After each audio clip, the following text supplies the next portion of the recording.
right, thank you for coming, everybody. Thank you for coming to the last student seminar before spring break. So it is my great pleasure to introduce Dylan Morgan. Dylan hails from the great Pacific Northwest, and he did his undergrad at the University of Washington in Seattle. He came here a number of years ago, and right now he is working hard on finishing up his thesis. And I'm told that the working title of his thesis is The Magnetic Activity of M Dwarfs as Probed Using Close White Dwarf Companions. Backs around a little bit about Dylan, and as far as what Dylan is interested in, most people have said three things: rock climbing, electronic music, and Magic the Gathering. Those three things sum him up. And another interesting fact is that Dylan has a black belt in Kung Fu. So if you have particularly critical comments for him, I'm sure you can take it outside afterwards. So without further ado, Dylan. All right, thank you, Paul. So today I'm going to be talking about constraining flare rates in M dwarfs with close stellar companions. So first, just a shameless self-promotion. This work that I'll be presenting today was published or accepted, at least in the Astronomical Journal, a few weeks ago. It's on archive now, so if you're curious for more details, please take a look. So I'm going to start with the question I'm trying to answer first, and that is, do M dwarfs with close stellar companions flare more frequently than single M dwarfs? So to start, and I just want to bring up that in parentheses here, close I mean less than about 100 AU, which at distance these objects typically are. This means they're unresolved binaries. All right, so we know that M dwarfs with close companions are more active. And by active, I mean as measured by the presence of H alpha emission in the M dwarf spectrum. And this is a proxy for a heated chromosphere and probably fairly intense magnetic activity.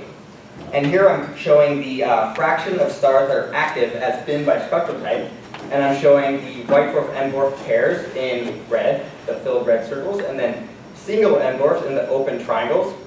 And as you can see, the they all show, the white dwarf M dwarfs show enhanced activity at almost every spectral type. Maybe not so much in that last spectral type bin, which is M6 plus M7. And also you can see that this activity enhancement is actually kind of the magnitude of it is decreasing as you go to later spectral types, which will be important later. But so why do we see this trend? Why do we see this enhanced magnetic activity? Well, first we know that for M dwarfs, faster rotation leads to more magnetic activity. This is a plot from West et al. 2015 showing stellar rotation period on the x-axis and the log of the luminosity of H alpha emission over the total volumetric luminosity. And what we see here is that, in general, the most active stars are the faster rotating stars. And as these stars slow down, they actually decrease in activity. So as you can see, these are the most active, and they're also the faster rotating. And as they slow their rotation, they actually decrease in activity. And there's actually a threshold at which they actually turn off, which means there's no longer H alpha in emission. And we see this in both the early spectral types and the later spectral types. So, faster rotation, more activity. And we know that close binaries also rotate faster. This is a plot from Maibaum et al. 2007 showing a histogram of stellar rotation period. So again, fast rotation on the left, slow rotation on the right. And we're showing a binary distribution and a single distribution. And these are all from the same open cluster, M35, which is about 150 million years old. And let me just remind you that for open clusters, we expect all these stars to have formed from the same material and are approximately the same age, which means they've had the same amount of time to spin down. Yet, we see that on average, the binary population is actually rotating faster than the single population. So, to kind of review what I just said, M dwarfs with close white dwarf companions experience enhanced magnetic activity in comparison to single M dwarfs. And this is due to, these are close binaries, which means they're faster rotating, which means they experience enhanced magnetic activity. And I just want to quickly make a point that I'm using, in my studies, M dwarf white dwarfs because these are actually, these close binary systems are really easy to find. They have very unique colors for single photometric objects. So they're easy to find photometrically. Their spectral components are also very easy to separate. So I'm using these as proxies for close binary systems in general. So just keep that in mind. Also, you might ask, how common are these post-binary systems? And I just told you that, or I didn't tell you necessarily, but equal mass binaries are actually relatively hard to find, which is why I'm using these white dwarf and dwarf systems. But one of the ways around that is using adaptive optics imaging. You can actually go and observe nearby M-dwarfs and actually see if you can resolve the two binary components. And this is something Duan et al. 2015 did, where they're showing the fraction of stars that they looked at that were single stars and how many of them turned out to be close binary systems. And they're binning this by separation, so this is about 3 AU, and the bins that I've highlighted are the regions I care about, and this is about 100 AU. And they found that in total, 21% of these M-dwarfs have close unseen binary companions. So that's important. Previously, these were thought to be single M-dwarfs, and they're actually close binary systems. So, just reviewing, M-dwarfs with close stellar companions experience enhanced magnetic activity in comparison to single M-dwarfs. But the question I want to answer is, do they flare more often as well? And why might we care about that? Well, that's important for something called the galactic transient background. By transients, I mean things that are too faint to see when they're not active, and when they go into an active state, they are bright enough to be seen. And galactic transient background means that these sorts of transient events that occur in our own galaxy. And I have LSST up here because LSST is an upcoming survey telescope. It'll be observing the night sky in multiple bands every 3 nights. So, and the primary science goal of LSST is to actually find exotic transient events. Things like gamma ray bursts, degenerate stellar mergers, and supernovae. So hopefully you can see it up here. So a supernova that's blinking on and off.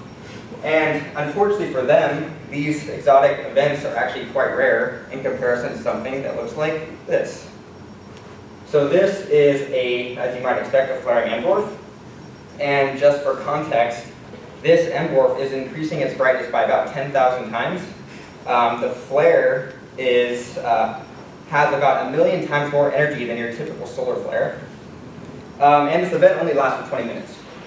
But it looks, with just these images, eerily similar to a supernova.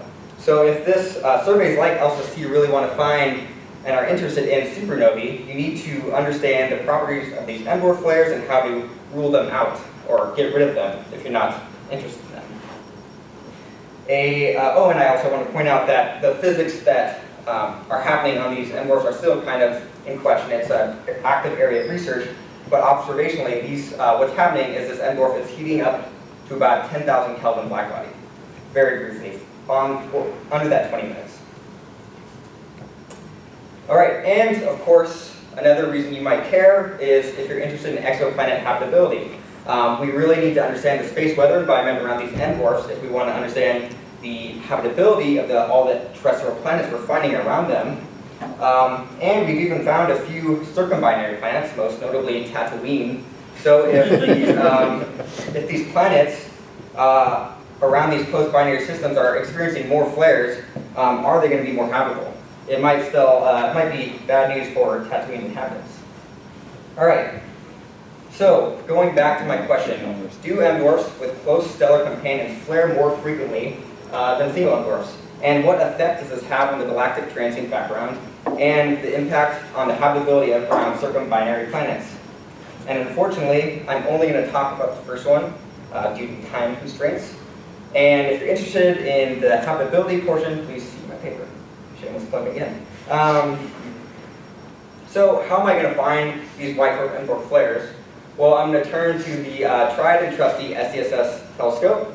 This is just showing the Sloan footprint, so RA on the x-axis, declination on the y, and it's showing all the fields that Sloan has observed over its 10-year baseline, or 10 years and longer. And most of these fields have only been observed a handful of times, some of them maybe 10 times maximum, except for this region that I've highlighted in blue that's centered around zero declination. This is called Stripe 82, and it's actually a portion of the sky that Sloan returned to every few months, every year, and observed many times. So in this region, each photometric object has about 60 observations or more. So I'm going to use this sample to try to find these white dwarf and dwarf flares. And another thing that I would like is a comparison single and dwarf flare sample. Luckily, this was done back in 2009 by Kowalski et al. And it's going to be, I'm going to be comparing my sample to theirs. And they looked through about 50,000 M-dwarf light curves. They found about 271 flares and estimated an average flare rate of about 1.3 flares per hour per degree squared. And I have in parentheses here, square brackets, that these flare rates, you need to mention a sensitivity for these or a depth. So this flare rate is only applicable for flare magnitude changes of greater than 0.7 in the U-band and for objects that are brighter than about 22nd magnitude in the U-band. And so for our white dwarf and dwarf sample, I have about 181 light curves that I'm going to try to find flares with. So I will show you these light curves now. Each row is its own object, and I'm showing the U-band on the left and the G-band on the right. And as you can see, there's about a 10-year baseline, and the photometric points that are in black, you can see are kind of in these little clusters. That's because they are observed only about 1 or 2 months out of the year for about 10 years. And there are a few things going on here. So first, this dotted line is actually a mean of the non-flaring magnitude. So we want a baseline magnitude with which to compare to. And these green dashed lines are the 3 standard deviations about that mean. And then in the U-band, we also impose this 0.7 magnitude cutoff. So flares have to get above this 0.7 magnitude cutoff in the U-band. And there are a few rules to be defined as a flare, and we adopted the same rules as Kowalski to make sure that we're really comparing apples to apples. So to be a flare, we must see flux increase in both the U and the G band concurrently, so they can't be separated by more than 1 or 2 minutes. You also need to be in both the U and G band above this green dashed line, so the 3 standard deviations above the mean. And in the U band, you have to clear this red dashed dotted line, which is that 0.7 magnitude cutoff. So, and the flares are, of course, circled in red here. And after looking at 181 light curves, we found 9 flares across 8 systems. One of the systems flared twice, and you can actually see that at the very top. And while they're separated pretty close on the plot, they're actually separated by about 10 days, which is longer than we expect a typical flare to last. Even the largest flares we don't expect to last that long.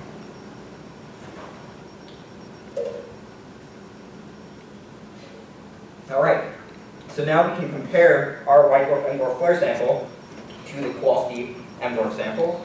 So I'm showing here the fraction of flaring epochs on the y-axis, as been by spectral type. So each point shows you how many flares we saw over the total amount of time we looked. And the filled circles are the white dwarf M-dwarfs. The open squares are the M-dwarfs. And as you can see in the earlier spectral types, you're more likely to see a white dwarf M-dwarf flare than you are a single M-dwarf by about 220 times. For M2 to M3, you're 6 times more likely to see a flare than in a single M-dwarf. And for the last spectral type then, you're actually 50% less likely to see a flare in the white dwarf M-dwarfs compared to the single M-dwarfs. And let me just remind you of a plot I showed you at the very beginning, the activity fraction now as measured by H alpha, the presence of H alpha emission.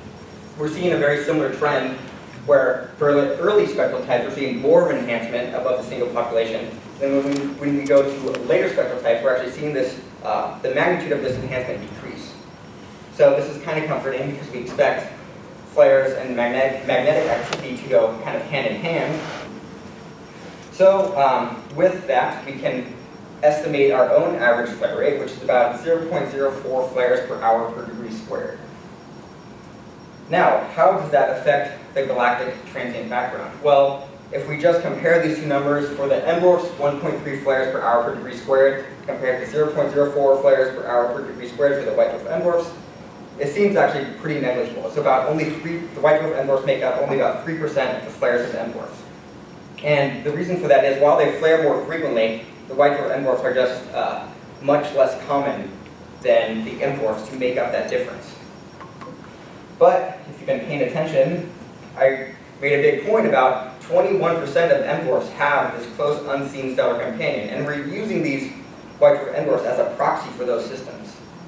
So when you actually can take that into consideration, and the fact that this, the single M dwarf flare rate reported by Kowalski actually probably includes a lot of close unseen companions, because they're only using Sloan data, photometry, and in some cases spectroscopy. You're not actually sensitive to these close binary systems with that data alone.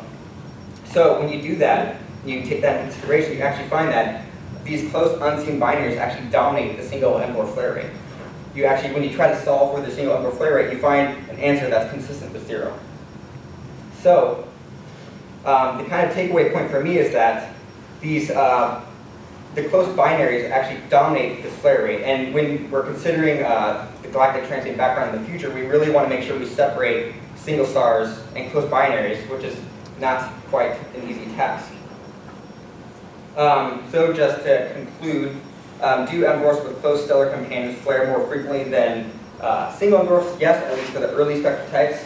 What effect does this have on the galactic transient background? If you just consider the white dwarf M dwarf population alone, not much. They're just not common enough to make up the increased flaring that we see.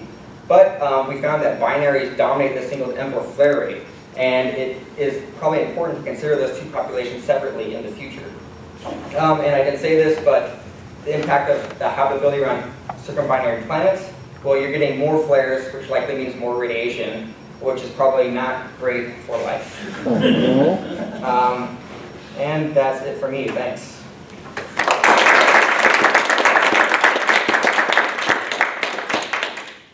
All right, questions?